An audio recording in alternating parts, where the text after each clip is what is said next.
नाज़रीन, ईद कुर्बा में सिर्फ चंद घंटे बाकी रह गए हैं, यानी वक्त कम है और मुकाबला सख्त है। जो जानवर खरीद लाए हैं वो कसाब से लाइन मिला रहे हैं, जिन्होंने नहीं खरीदा वो इस ख्वाहिश पर मवेशी मंडियों में मौजूद हैं कि शायद जानवरों के भाव गिर गए हों, शायद उनकी मर्जी का दाम मिल जाए। इसी वजह से मवेशी मंडियों में जोड़ तोड़ उरूज पर है, कहीं सौदे बन रहे हैं तो कहीं बनते बिगड़ रहे हैं। इस वक्त मुल्क की कई मवेशी मंडियों में हमारे नुमाइंदगान मौजूद हैं, इन्हीं से वहां की सूरत हाल हम जानेंगे। नाज़रीन, कराची से हमारे साथ मौजूद हैं शायान सलीम, लाहौर से दानियाल उमर, कोयटा से नूरुल आरिफीन और पेशावर से अब्दुल रहमान।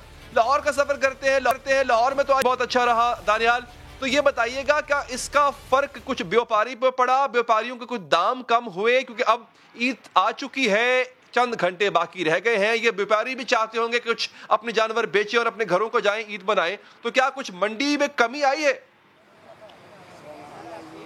देखिए अली हैदर साहब, अमूमी तौर पर ये ही ख्याल होता है तमाम लोगों का। ये एग्जैक्टली अभी वही वक्त है जब लोग इंतजार कर रहे होते हैं कि आखिरी दिन होगा, कुछ ही घंटे बाकी रह जाएंगे तो हम जाकर जो है वो अपना जानवर खरीदेंगे, क्योंकि ये ख्याल होता है कि मंडी में उस टाइम जो है वो व्यापारी जानवर का रेट कम कर देगा और उसके बाद जो है वो हमें जानवर का जो डील है हमारी सस्ते दामों में हो जाएगी। लेकिन अब यहाँ पे लाहौर में पाइन एवेन्यू पर एक मंडी लगाई गई है, आरजी मवेशी मंडी लगाई गई है, वहां पर मैं मौजूद हूं। मुझे कोई ऐसा खास लगा नहीं है कि अब भी मंडी का रेट कोई भी कम हो सका है। लोगों का ख्याल था कि बारिशें हो जाएंगी, बारिश के बाद शायद फर्क पड़ जाएगा, व्यापारी जो है वो कम कर देंगे रेट्स को, लेकिन अब भी रेट तकरीबन उसी हिसाब से चल रहा है। अब यहाँ पे आके हम जो जानवर देख रहे थे, कम से कम अगर कोई भी बकरा लेने आ रहा है लाहौर की मंडी में तो उसको 50 से 60 हजार जेब में रख के आना चाहिए कि उसको एक नॉर्मल लेवल का एक बकरा जो है वो उससे मिलेगा, इससे कम मार्केट में नहीं मिलेगा। इसके अलावा जी बिल्कुल, ये एक बकरे का रेट है। और साथ ही साथ अगर आप बड़ा जानवर लेने आए हैं, गाय लेने आए हैं, कोई वेड़ा लेने आए हैं, तो आपको कम से कम अब जो रेट चल रहा है वो 1,30,000 40,000 से लेकर 1,70,000 तक के रेट जो है वो यहाँ पर व्यापारी मांग रहे हैं। तो ये तो अभी मतलब है कि व्यापारियों को का जो यूं कह लें कि दाम है वो नीचे नहीं आया और चंद घंटे बाकी रह गए हैं। अब यहाँ पर अगेन जोड़ तोड़ और लेन देन का सिलसिला और बार्गेनिंग का सिलसिला अपने रूज पर जाएगा। चलते हैं जी पेशावर में अब्दुल रहमान मौजूद है। अब्दुल रहमान, यहाँ पर एक तो बताइए गहमा गहमी कैसी है, दूसरा यहाँ की मवेशी मंडी की सूरत हाल क्या है? क्या यहाँ पर भी दाम कुछ नीचे आए या फिर लाहौर वाला मामला ही है?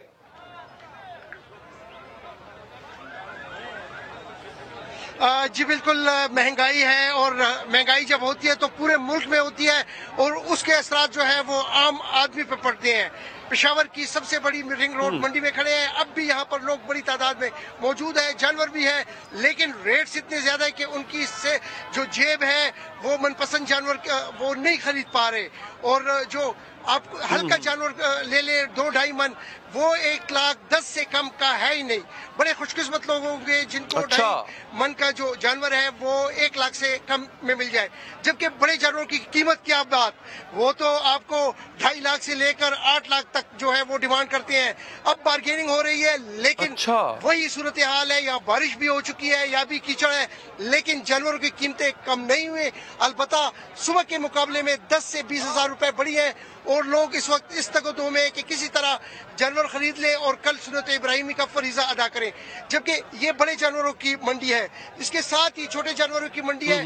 दुम्बा जो कि नॉर्मली हमें 18 से लेकर 25 हजार तक अच्छा मिल जाता था, वो दुम्बा आज 40 हजार का भी नहीं मिल रहा, बल्कि मैं ये कहूंगा कि 50 हजार तो कीमतों में दुम्बों के डबल कीमतें हो गए हैं। बकरों की भी ये सूरत हाल है। नॉर्मल बकरा होल तो तकरीबन 35 हजार 40 हजार का मिल जाता है, लेकिन बात यह है कि पिछले साल के मुकाबले में इस साल जो मंडी है वो अब तक तेज जा रही है और इसमें किसी किस्म की गिरावट नहीं आई और अब तक वही सिलसिला जारी है। ज्यादा कीमतें हो गई हैं लेकिन कम हो रही है। पेशावर में भी सूरत हाल ऐसी है कि मंडी नीचे आने का नाम नहीं ले रही है, व्यापारी अपनी बात पर अड़े हुए हैं। मैं एक दफा जाऊंगा कराची, पहले लाहौर से दानियाल, आपसे मैं ये रिक्वेस्ट करूंगा कि अगर आप कुछ व्यापारियों के पास खड़े हो जाएं, क्योंकि मैं बाद में आपके पास पलट कर आऊंगा, और फिर अब व्यापारियों से आप पूछिएगा कि वजह क्या है, ये लोग रेट कम क्यों नहीं कर रहे, लाहौर में महंगा क्यों है जानवर। मैं आपके पास आता हूँ थोड़ी देर में। दानियाल, तब तक आप जरा कुछ व्यापारियों से बात कर रखे। अच्छा, कराची चलते हैं। कराची में हमारे नुमाइंदे शायान सलीम है।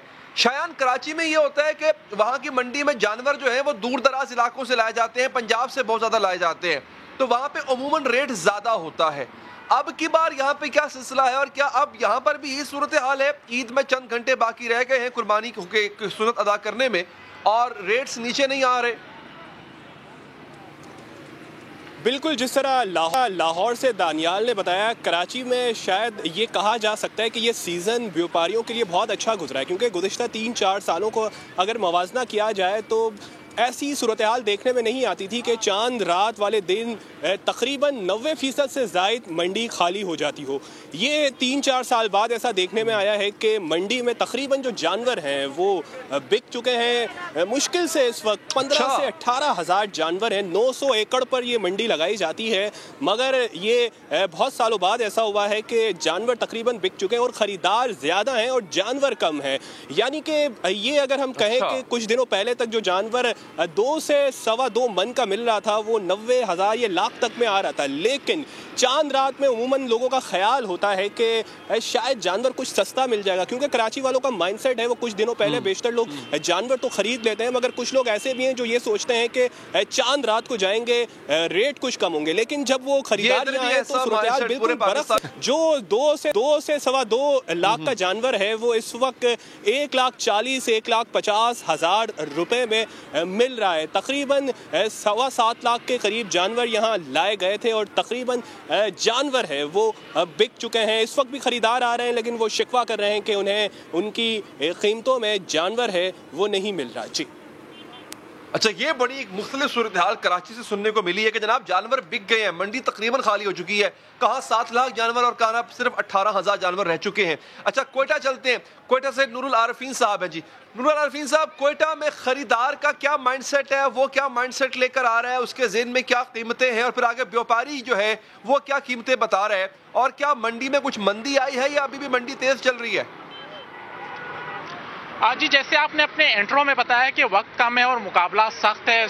ईद कुर्बान में सिर्फ चंद घंटे ही बाकी रह गए हैं। मुल्क के दीगर शहरों की तरह जो कोयटा की मवेशी मंडी, यहाँ पर भी शहरी बड़ी तादाद में सुन्नत इब्राहिमी की अदायगी के लिए यहाँ पर खरीदारी में मसरूफ़ हैं। अगर हम कीमतों की बात करें तो बड़े जानवर यहाँ पर 1 लाख से 1.5 लाख रुपए में दस्तयाब है, जबकि जो सिंध और पंजाब से देसी बकरे लाए गए हैं उनकी कीमत 40,000 से लेकर 80,000 के करीब है।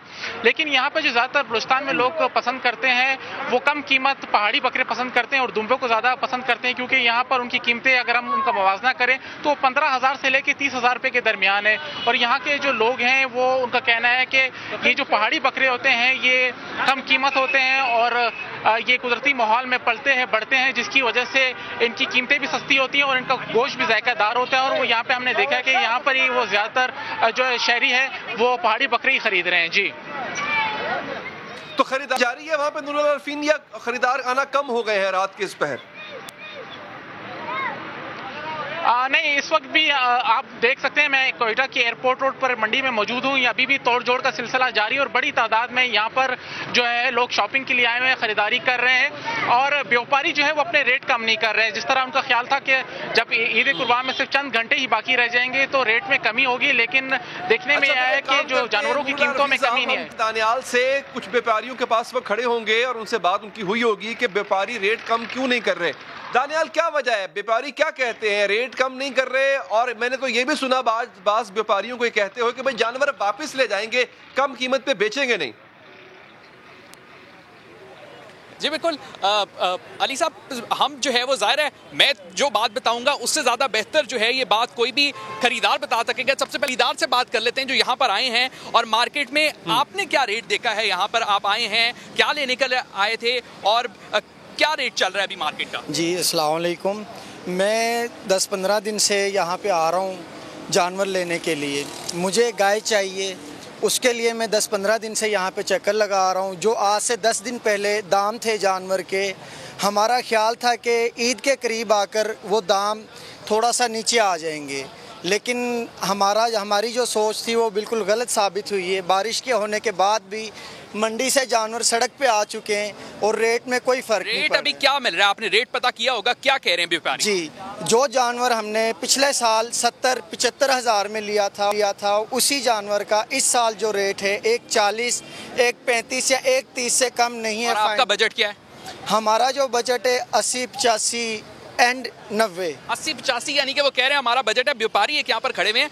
आप जो जानवर लाए थे जानवर, तो कितना आप अभी रेट मांग रहे हैं और जानवर बिक रहा है, आ रहा है कोई खरीदार? आपको इंटरेस्टेड लग रहा है? महंगा दे क्यों रहे हैं? इतना ज़्यादा तो नहीं मांगा है, 1,15,000 मांगा है, लेकिन जो खरीदार वो चाहता है कि हम 60-65 में ले लें, लेकिन इतना हमारी खरीद नहीं है अभी हमें इसमें। अच्छा, नहीं इतना महंगा क्यों हो गया है जानवर अचानक से? अब जाहिर है लोगों की जो कुव्वत खरीद है वो तो इतनी है, तो जानवर इतना लाखों में क्यों चला गया है?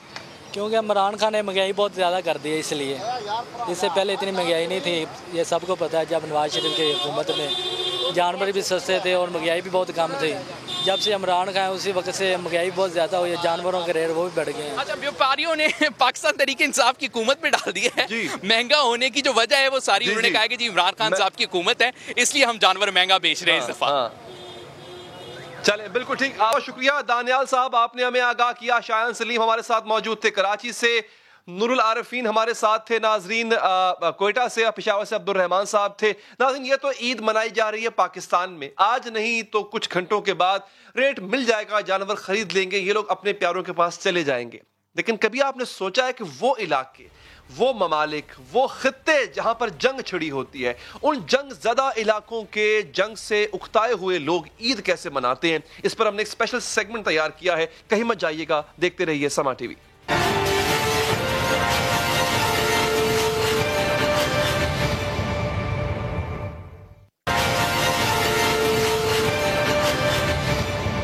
नाज़रीन, ईद का मौका है, खुशी का त्यौहार है, हर तरफ इत्मीनान का माहौल है, बकरे, छतरे और दुम्बे कुर्बान किए जाएंगे, मजे मजे के पकवान बनेंगे, घर हैं, घर वाले हैं और खुशियां ही खुशियां।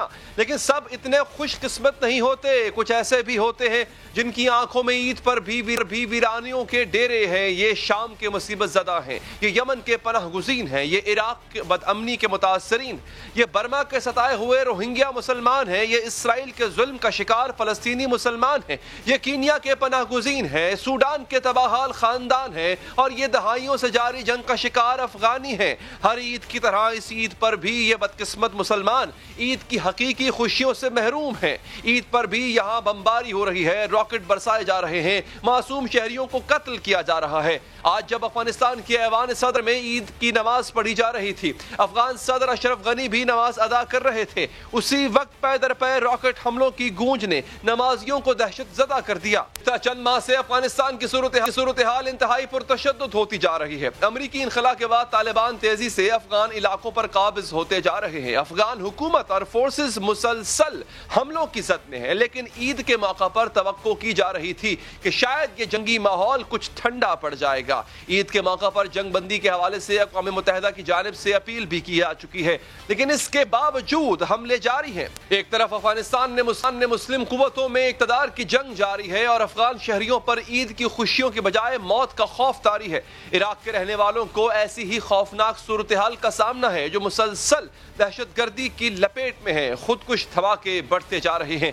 चांद रात पर जब इराक के दारुल हुकूमत बगदाद में इराकी शहरी ईद की शॉपिंग कर रहे थे, उसी वक्त एक खुदकुश बम धमाका हुआ और मासूम बच्चों और खवातीन समेत 35 इराकी इस धमाके में जाँ बहक हो गए। दुकानें जलकर खाक हो गईं। चंद लम्हों में खुशियों भरा बाजार आग और खून से लथपथ हो गया। मंजरनामे में सबसे अलमनाक सूरत हाल गजा के मजलूम मुसलमानों की है, जो कई दहाइयों से मुसलसल इसराइली फोर्सेस की दरिंदगी का निशाना बन रहे हैं और खुसूसी त्योहारों पर मुसलमानों के जज्बात को खास तौर पर ठेस पहुंचाई जाती है।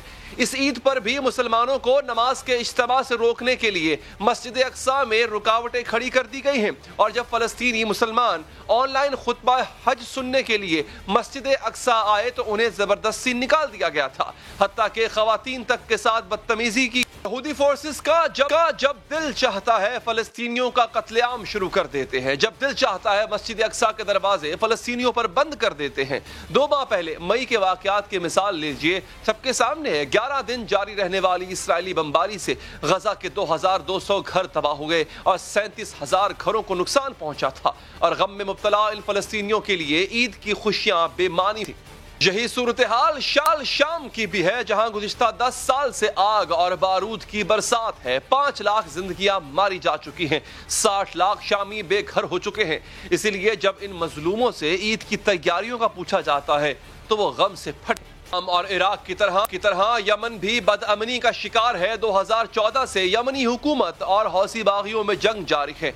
इस सूरत हाल ने 50 लाख अफराद को कहत के दहाने पर ला खड़ा किया है, जबकि 50,000 अफराद खुराक की किल्लत का शिकार है। अक़वाम मुत्तहिदा के आलमी खुराक के प्रोग्राम के मुताबिक खुराक की कीमतें जंग से पहले के मुकाबले में 200% तक बढ़ चुकी हैं। 80% यानी यमनी शहरी खुराक की बैनुल-अक़वामी इमदाद पर इन्हसार कर रहे हैं। इस तनाज़े में अब तक हज़ारों अफराद हलाक जबकि लाखों बेघर हो चुके हैं। जंग और गुर्बत ने यमनी अवाम की यह हालत कर दी है कि वो इस ईद पर कुर्बानी के लिए गाय ऊंट तो दूर की बात है, बकरा छतरा तक खरीदने की ताकत नहीं रखते हैं और कई यमनी अब मुर्गियों की कुर्बानी से ही गुजारा करने पर मजबूर है। नाज़रीन, यहाँ पर एक वक्फा लेंगे, वक्फे के बाद आपको बताएंगे कि हमारे यहाँ भी एक ऐसा तबका है कि जब आप और हम ईद मना रहे होते हैं वो ईद नहीं मना रहे होते। क्यों? आपको बताएंगे इस वक्फे के बाद।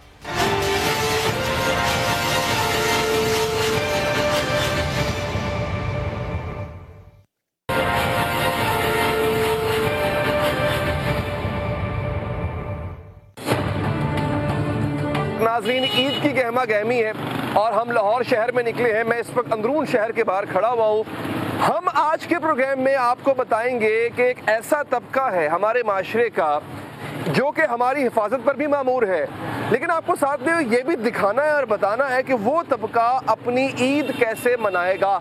हमें उस तबके को तनकीद करना आता है, हम तनकीद तो करते हैं, ठीक है, कुछ बातें सच भी होंगी, लेकिन उसकी मुश्किलात भी उतनी ही हैं। तो उन मुश्किलात में रहते हुए वो अपनी ईद कैसे मनाते हैं, आइए आपको दिखाते हैं।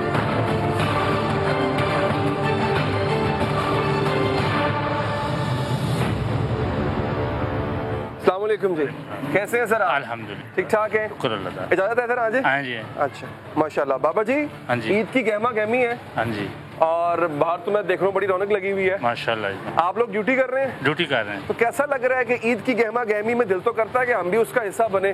दिल तो करता है, लेकिन फराज मनसबी भी हमारा है ना ड्यूटी करना। अच्छा, ईद वाले दिन या ईद से पहले भी अवाम को लगता है कि अच्छा यार बाकी सब तो ठीक है, और यार पुलिस वाले हैं बस ठीक है अपना काम कर रही है तो इनका काम है, ये तो उनको करना ही करना है जी। अच्छा, फिर आपस में ईद मिल रहे होते हैं, मैं देखता हूँ ईदगाह के बाहर पुलिस वाले खड़े होते हैं, उनको कोई ईद नहीं मिलता, तब कैसा महसूस होता है? तो थोड़ी सी महसूस तो होता है, लेकिन हम अपना फर्ज अंजाम दे रहे होते हैं, हम इसको महसूस नहीं करते। Very good. तो सलामत रहें जी, आप लोग हमारी कौम का फख्र है। आगे बढ़ते हैं जी, आगे दिखाते हैं आपको थाना जो है वो इस गहमा गहमी में कैसे काम कर रहा होता है। आए जी। एसएचओ साहब, आपने वर्दी पहनी हुई है, आपने माशाल्लाह ट्रेनिंग की, आपने वर्दी पहनी, आपने ये कसम खाई है कि मैं हर हालत में लोगों की हिफाजत करूंगा। उसके बावजूद आप एक इंसान भी हैं जी, बिल्कुल, आप एक शौहर भी हैं, आप एक वालिद भी हैं, आप एक बेटे भी हैं। बिल्कुल। तो वो तकाजे कैसे पूरे करते हैं? वो लोग शिकायत भी करते होंगे, पूछते भी होंगे कि आप घर नहीं आ रहे हैं, आप ड्यूटी कर रहे हैं, इस दिन भी आप ड्यूटी कर रहे हैं, तो वो कैसा, उस वक्त कैसी फीलिंग आती है? उस टाइम यही भी होता है कि वो यार हम भी इस माशरे का हिस्सा है, हमारा भी खानदान है, फैमिली है, हमारा भी दिल करता है घर जाने को, बच्चों के साथ ईद गुजारने को, लेकिन ये है कि हमारी मजबूरी है कि हम भाभी हमारी नाराज हो जाती हैं जी, कभी कभी नाराज हो जाती है, अक्सर नाराज। तो उनको एसएचओ के स्टाइल में बनाते हैं या फिर शोर के स्टाइल में बनाते हैं? वो तो शोर के स्टाइल में बनाना पड़ता है, घर में तो एसएचओ नहीं होता, घर में एसएचओ नहीं हो सकते। बिल्कुल ठीक है। अच्छा, एक और बात, पुलिस वाले माशाल्लाह इन्वेस्टिगेशन में बड़े अच्छे होते हैं, किसी भी चीज़ की तहकीक करते हैं। तो इधर आने से पहले हमने आपकी भी थोड़ी तहकीक की थी। मुझे ये बताएं, मुझे बताया गया यहाँ पे कि माशाल्लाह इतने डेडिकेटेड है अपने काम के लिए, तकरीबन 8-9 माह से आप अपनी वालदा से नहीं मिले? जी, वो मेरी वालदा डीजी खान में रहती हैं। अच्छा। तो यानी कि छुट्टी नहीं मिली। आपको 8 माह से छुट्टी नहीं मिली? नहीं, छुट्टी ये है कि सफर ज्यादा है। हाँ। छुट्टी तो मिलती है, ऐसी बात नहीं, लेकिन कुछ हालात इस किस्म के, तो वो खुद इधर मुझे मिलने आई थी। आप देखें, इस वक्त हमारी माँ जी देख रही हों, अगर आपको क्या पैगाम देंगे आप? मैं उनकी सेहत के लिए दुआ कर सकता हूँ। माशाल्लाह, याद आती होगी। बिल्कुल। वो भी करती है फोन के, पुत्र आ जाओ, नौकरी लग गया। उन्हें पता है। अच्छा। उनका दूसरा बेटा भी पुलिस में है, उनका भाई भी पुलिस में है। माशाल्लाह माशाल्लाह। भाई आपको भी माँ जी सलाम है, क्योंकि आपने अपने बेटे जो हैं वो इस राह पे डाले हैं, कौम की खिदमत के लिए डाले हैं। तो आप जैसी अजीम माएँ भी, क्या बात है। मैं कहता हूँ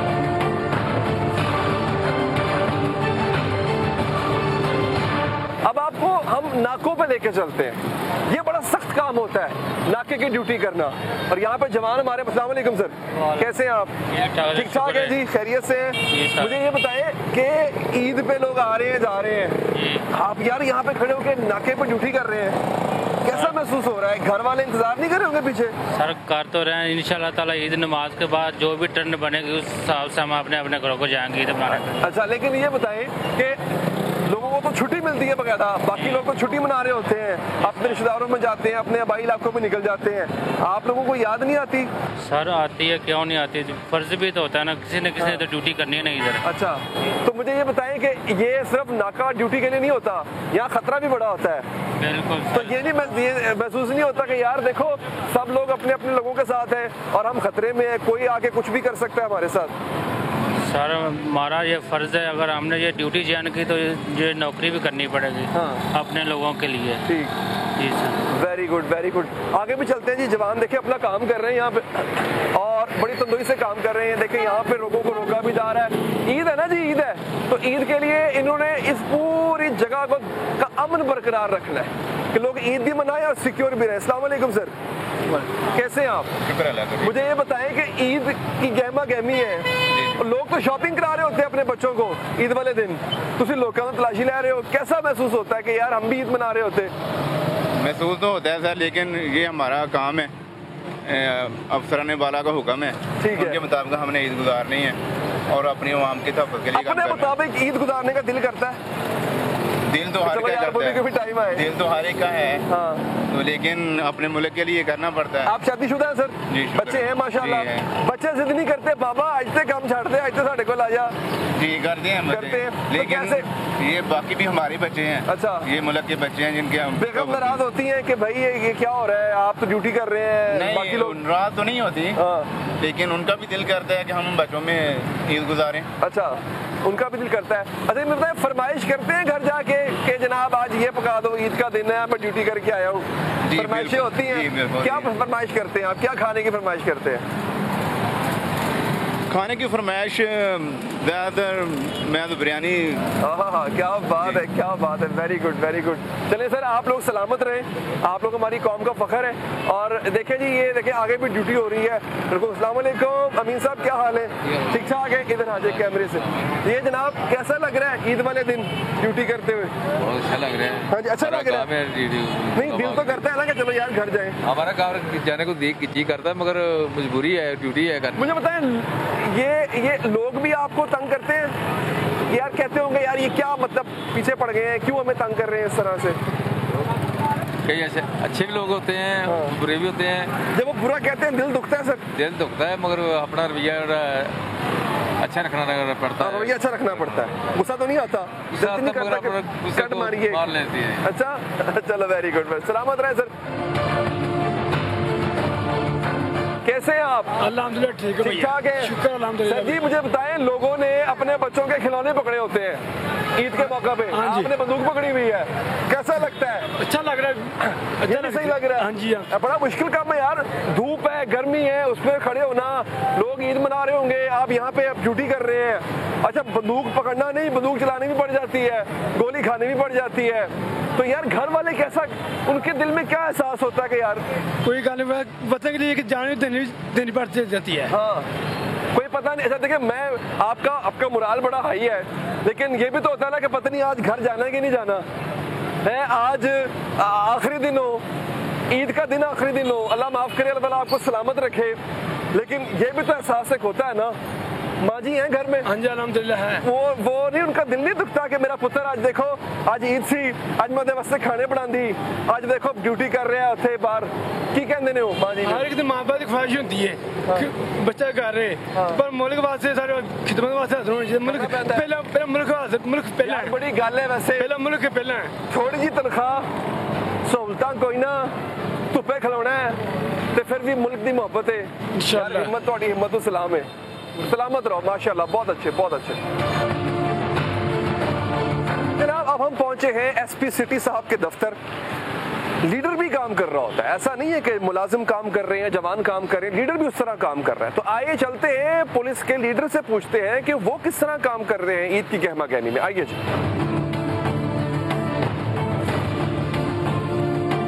नाजरीन, एसपी सिटी इस वक्त हमारे साथ मौजूद है, उनसे कुछ बात करते हैं। देखिए वो जिसे कहते हैं ना कि लोग तो काम कर रहे हैं, जवान तो काम कर रहे हैं, लीडर का और सरबराह का होना भी बहुत ज़रूरी है।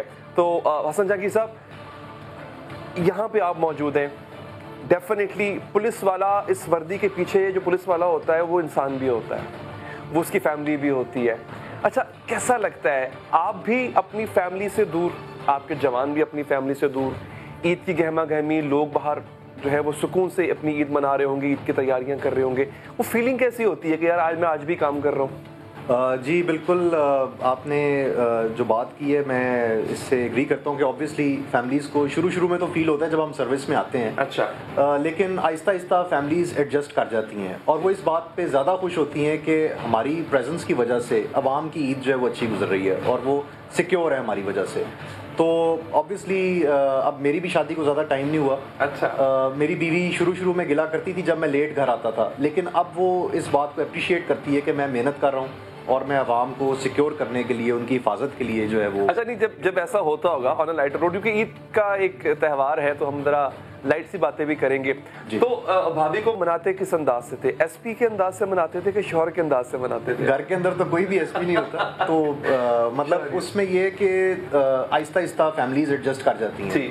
अब मैं अपनी मदर का बहुत लाडला हूँ, मैं वो बच्चा हूँ जो मतलब पूरे ख़ानदान में पहला बच्चा था और यानी दादा दादी ने भी बड़ा लाड प्यार किया, नाना नानी ने भी। अच्छा। पेरेंट्स की तरफ से भी बहुत ज़्यादा प्यार। तो उसमें ये कि मुझे बचपन में अगर खांसी भी आती थी ना तो सारे परेशान हो जाते थे, लेकिन अब जब वो देखते हैं कि ये बाहर खड़े हैं, एक्सपोज्ड हैं और सारा कुछ, तो शुरू में उनको होता था, लेकिन अब वो अल्लाह ताला के हवाले में करके देते हैं। Feeling proud as well. जी, दे फील प्राउड, और उसके अंदर ये कि दे अंडरस्टैंड कि हम जो काम कर रहे हैं ये एक बहुत अजीम काम है और अल्लाह ताला हमें इसका अजर देगा और हमारी पूरी फैमिली को इसका अजर देगा। अच्छा, एक अजर आपको अल्लाह से तो डेफिनेटली मिलता ही मिलता है, लेकिन कहीं ना कहीं एक दिल में ख्वाहिश होती है उस रिवॉर्ड की जो जिसके लिए आप ये कर रहे होते हैं। आप बाहर निकलते हैं, आपके बाकी जवान, उनसे मैंने भी पूछा, अवाम का एक बड़ा मखसूस रवैया है पुलिस के साथ। हालांकि पुलिस का रवैया काफ़ी हद तक तब्दील हो चुका है, शिकायत आती हैं, ठीक है, वो हर महकमे से आती हैं, लेकिन जब वो रवैया आपको मिलता है सामने से, मतलब आप ये काम कर रहे हैं कि आप अपनी ईद की छुट्टियां भी नहीं ले रहे हैं, आप ईद पे काम कर रहे हैं, और आगे से अवाम का कुछ लोग ऐसे होते हैं जो अभी भी पुलिस की वर्दी वाले को देख के कुछ अजीब जुमले कह देते हैं, कुछ अजीब मुँह चढ़ा लेते हैं, तब कैसा फील होता है?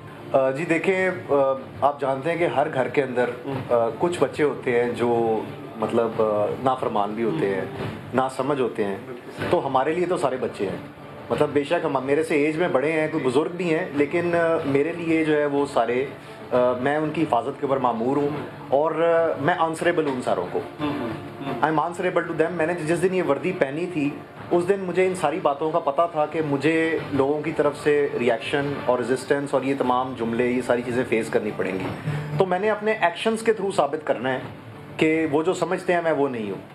कोई ऐसा एक लम्हा आपका एसपी साहब गुजरा हो जहन में, आपको आता हो कि यार ये एक बड़ा मेरा तल्ख, जब से फोर्स में आऊँ ये बड़ा तल्ख तजुर्बा रहा मेरा? एक दफ़ा ऐसा हुआ था कि मैं पेशावर के अंदर था पोस्टेड, तो एक बुजुर्ग थे, मैं खड़ा था कहीं पे, तो उन्होंने आके, उनको नहीं पता था कि इसका क्या रैंक है क्या नहीं है, उन्होंने आके मेरा गिरबान पकड़ लिया। अच्छा। और वो मुझे मारने लगे थे। अच्छा। एक जगह पे मैं खड़ा था। अच्छा। और उन्होंने कहा, वर्दी में नहीं थे तब? मैं वर्दी में था। अच्छा, मैं वर्दी में था, मेरे साथ मेरा स्टाफ, गनमैन सारे खड़े हुए थे।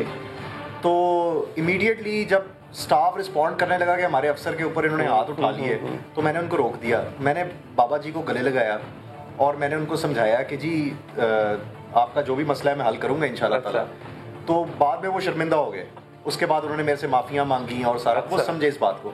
तो देखें, अवाम की तरफ से अगर कोई रिएक्शन भी आता है, रिएक्शन ने वो पूरी सूरत हाल तब्दील कर दी। जी। अच्छा, मुझे ये बताएं, आपके जवानों का कोई ऐसा वाकया? पेशावर के अंदर हमारा एक ड्राइवर था, उसने हमें एक वाकया सुनाया। उसने कहा कि जी एक धमाके की कॉल आई वायरलेस के ऊपर, तो कहता है कि मैं क्योंकि वो पुलिस लाइन के ऊपर मोबाइल की ड्यूटी के ऊपर था, तो कहता है मेरी ड्यूटी लगी कि आप उस नाके पे पहुंचें। अच्छा। और वहाँ जाके सूरत हाल देखें और जो भी अगर इंजर्ड हैं या डेड हैं उनको आपने ट्रांसपोर्ट करना है। तो वो कहता है वो जो नाका बताया गया उसके ऊपर उसी का भाई जो पुलिस में था वो तैनात था। तो वो ड्राइवर, आप सोचें उसकी क्या किस कशमकश में वो होगा। बिल्कुल। वो वहाँ पर गया, उसने जाके अपने भाई की बॉडी रिमूव की, वो मोबाइल के अंदर बॉडी डाल के लेकर आया। उसके बाद फिर नई नफरी जो उस नाके के लिए थी वो खुद लेके गया और वापस आके फिर पुलिस लाइन में जनाजा भी पड़ा। Knowing the fact that his brother was martyred, वो उसके बावजूद ड्यूटी, उसने अपनी ड्यूटी जो है वो पूरी की उसने। मैं हसन साहब इंतहाई मशकूर हूँ, एक पहले तो आपके वक्त का, उसके बाद रियली अप्रिशिएट द फैक्ट कि ये चीज़ें हो रही हैं। मुझे अफसोस इस बात का है और ख़ुद पे भी अफसोस है कि हमने इन चीज़ों को पहले हाईलाइट क्यों नहीं किया। हमने पुलिस का एक तासुर जो बन चुका था उसको हमने बनने दिया। It could have been otherwise. और अल्हम्दुलिल्लाह आपकी गुफ्तगू से, आपके जवानों की गुफ्तगू से ये तासुर डेफिनेटली डिस्पेल हुआ है कि पुलिस काम नहीं करती। पुलिस काम करती है, प्रॉब्लम ये है उनके काम को शोकेस नहीं किया जाता। जरूरत नहीं पड़ती, शायद उनको खुद भी इस बात का एहसास नहीं होता कि हम तो काम करने आए हैं, कुछ अपनी शोकेस तो करने आए नहीं है। Sir again thank you so much and very best of luck sir. Allah Taala आपको यूं ही कौम की खिदमत करने का मौका दे। Thank you so much. Thank you जनाब। एक और थाने में हम हाजिर हो चुके हैं, थाना शफीकाबाद है ये। यहाँ पे देखते हैं कि पुलिस वाले ईद और ड्यूटी कैसे साथ लेके चलते। अस्सलाम वालेकुम जी। वालेकुम सलाम। अशरफ साहब नाम है आपका? हाँ जी। साहब क्या हाल है? ठीक ठाक है अल्हम्दुलिल्लाह, शुक्र है। ईद भी चल रही है, तुसी ड्यूटी कर रहे हो वर्दी पा के? ईद महकमा इंतजामिया इन्होंने ईद वाले दिन भी नौकरी करनी है। अच्छा। दुनिया की हिफाजत करनी है, लोगों की जानो माल की हिफाजत करनी है। साढ़े फराइज जिस दिन तुसी लोगों की हिफाजत कर लेंदे हो वो भी ईद वाला दिन होता है? हाँ, वो भी ईद का दिन है। लेकिन घर वाले याद नहीं आते? घर तो याद आता, बच्चे भी याद आते, बीवी भी याद आती है। दिन होता वा ना एक। नहीं तो मैंने दसो साड़ी भरजाई नाराज भी हो जाती होगी? नाराज तो हो जाती है। की कहती है फिर नाराज होती है? ईद आज घर क्यों नहीं आए? लड़ती भी है। पुलिस वाले लड़ पैंदी तो मनाते कि फिर एकदम प्यार पूर्ण मना दईदा जनाब। पुलिस वाले तो प्यार पुलिस वाले बच्चों ने प्यार करना। लेकिन एवं ना लोगों ने गल बना ली कि पुलिस वालों प्यार नहीं करते। नहीं, प्यार करते हैं सर। मेरी नौकरी है मुल्ज़िमां दे नाल जनाब। इन्हां तो पुछो, मैं इन्हां नूं ठंडा पानी लिया के पिलाना जो मंगते हैं। अब देखें मजे की बात है कि जहाँ पूरा अमला मौजूद है ईद के दौरान, तो एसओचओ साहब भी यहाँ पर मौजूद है। अस्सलाम वालेकुम जी। मकसूद साहब कैसे हैं सर? ठीक ठाक खैरियत से हैं? माशाल्लाह मैंने अभी देखा आपका अमला बड़ा मुस्तैद बैठा हुआ है, ड्यूटी अपनी दे रहा है और ईद का त्यौहार भी है, ख्वाहिश भी होती है, दिल भी चाहता है। आप वर्दी पहन के यहाँ बैठे हुए हैं, ईद मनाने को दिल नहीं करता? देखें, ये हम इस माशरे का हिस्सा हैं।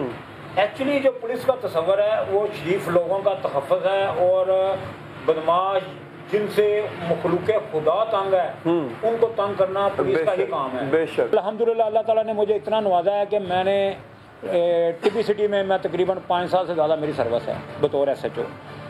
और अल्हम्दुलिल्लाह मैंने बदकुमाश लोगों से शरीफ शुरफा की बेटियाँ जो किसी ना किसी तरीके से भटक कर या किसी तरह तरीके से उन तक पहुंच जाती थी किसी एजेंट के थ्रू, और मैंने 200 से ज़्यादा बच्चियां लोगों की घरों तक पहुँचाई हैं। अल्हम्दुलिल्लाह अल्लाह ताला ने मुझे ये शर्फ बख्शा है और मोस्टली बच्चियों की इज़्ज़त बच गई है। और कोशिश यही करता रहा हूँ कि दूसरे शहरों में अगर कोई बच्ची आई हुई है तो उनके वालिदैन को थाने ना बुलाऊं, बल्कि बच्ची को प्राइवेट कपड़ों में प्राइवेट गाड़ी में बैठाकर उनके दरवाज़ा नॉक कर कर उनके घर का ये जी मेरी बेटी थी, मेरे पास तो फजल थी, ये आपकी इज़्ज़त आ गई है। बहुत अच्छी, बहुत अच्छी। और आप यकीन जाने कि उस काम में इतनी लज्जत है, इतना इनाम है कि हमारी सोच होगी तो जब किसी की इज्जत मैं उसके घर पहुँचाता हूँ तो वो दुआ देता है जोड़ी उठाकर। अक्सर ने ये दुआ की है आंसू निकलते हुए, अल्लाह करे मेरी ज़िंदगी